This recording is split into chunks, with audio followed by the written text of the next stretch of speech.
What's up mga ka-science? Our topic for today is about simple machines and its motions.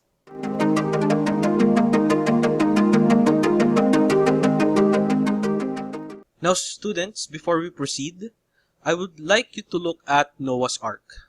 How do you think Noah built the huge boat and put the animals inside?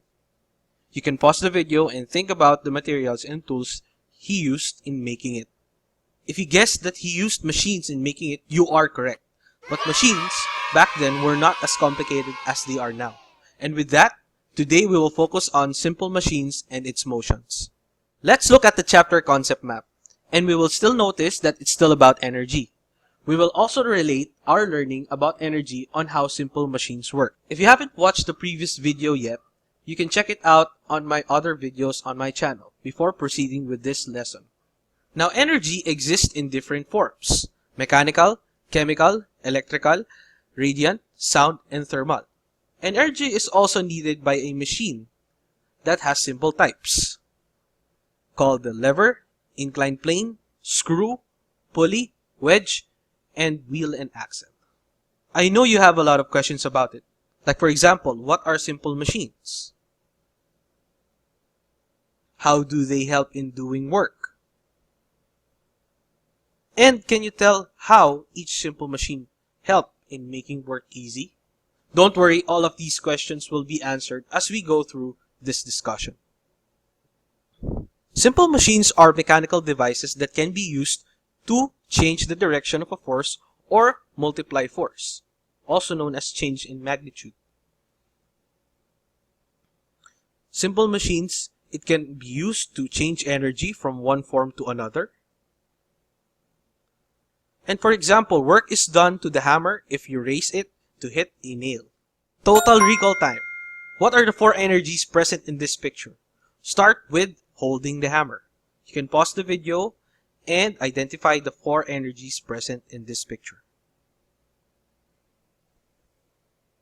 If you answered potential, kinetic, sound, and heat, which is also known as thermal energy, you are correct.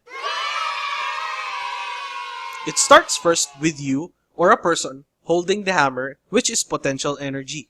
Then swinging the hammer to hit the nail is kinetic energy, which is also the mechanical energy used for you to move the hand with the hammer. The mechanical energy will eventually turn into sound and heat, or what we call thermal energy. This is because of friction. Now let's talk about the first simple machine called the lever. It is used to help move or lift a heavy or fixed load on one end when force is applied on the other end. Now a lever is a rigid bar that turns around a pivot called a fulcrum. Here you can see that energy is still part of the topic, knowing that potential and kinetic energy is still present on a simple lever. Now let's talk about the parts of a lever. The distance from part of the lever where you exert force to the fulcrum is the effort arm. The weight you need to lift is the load or resistance. The distance from part of the lever where you exert force to the fulcrum is the effort arm. The weight you need to lift is the load or resistance. The distance from part of the lever where the load is located to the fulcrum is the resistance arm. Now there are three classes of lever. The position of the fulcrum varies in each class of lever. In the first class lever, the fulcrum is between the load and effort. Pliers, crowbar, scissors, hammer with a claw, and the shovel are examples of first class levers. The second class lever shows the load or resistance is between the effort and the fulcrum. A wheelbarrow is an example of this lever. In a wheelbarrow, a wheel acts as the fulcrum. The resistance is the weight or load in the wheelbarrow. The effort is the force you apply on the handle of a wheelbarrow. Other examples of a second class lever is a nutcracker. The third class levers have the effort in between the fulcrum and the load. Examples of this type of lever are tweezers, tongs, and fishing rods. Though the problem of a third class lever is that they cannot lift heavy objects. Our next simple machine is an inclined plane. An inclined plane is a flat surface with one end higher than the other. Examples of an inclined plane are car ramps, parking ramps, slides in playgrounds, and ladders. How do inclined planes make work easy? Instead of lifting a crate straight up, one can lift it with less force by pushing it up a ramp. An inclined plane reduces the force or effort needed to move the object up to a higher place or bring it down to a lower place. However, the distance is increased. Ramps are used to transport heavy loads to a higher place with less effort. Skyways and flyovers are also examples of inclined planes.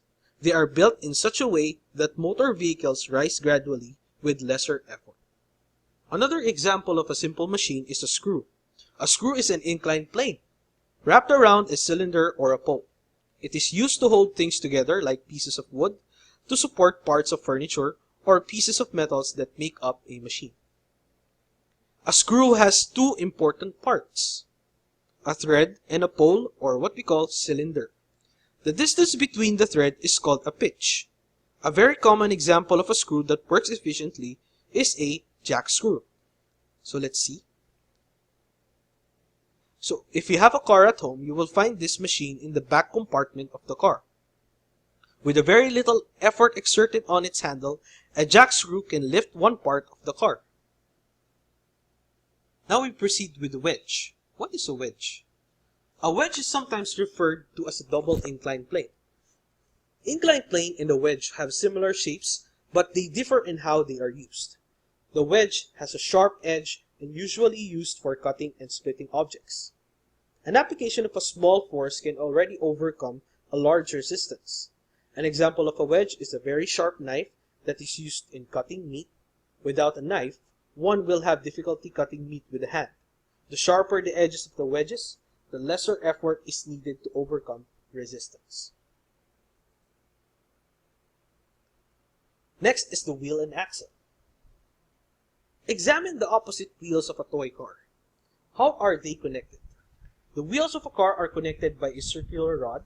This circular rod is called an axle. Now in a real car, the steering wheel is attached to a metal rod, which acts as the axle. The rod is also connected to the front wheels. Then, the two front wheels are also held together by an axle. When the steering wheel is turned, its rod turns the axle of the front wheels. This causes a change in direction of the car.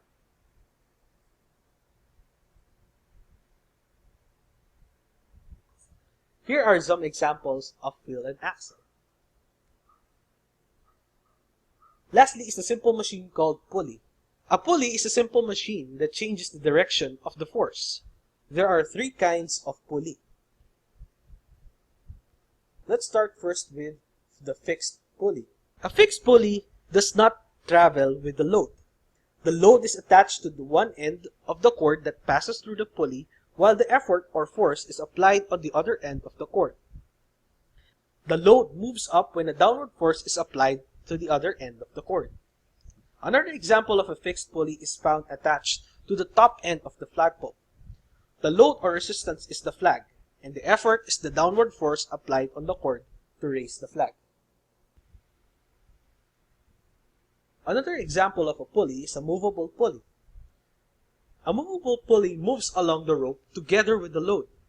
It is used to multiply the applied force. The pulley is attached to the object you are moving.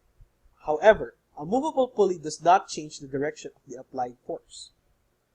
For each meter the load moves, the applied force moves 2 meters. This is because as the load moves, both the left and right ropes move. Now, a single pulley cannot lift a very heavy load. Heavy loads can be lifted by a system of pulleys like a combination of a fixed pulley and a movable pulley. This combination of pulleys is called a block and tackle. Ships use block and tackle pulleys, as you can see here in the picture. Now, in the next topic, we will proceed in talking about the safety and handling machines.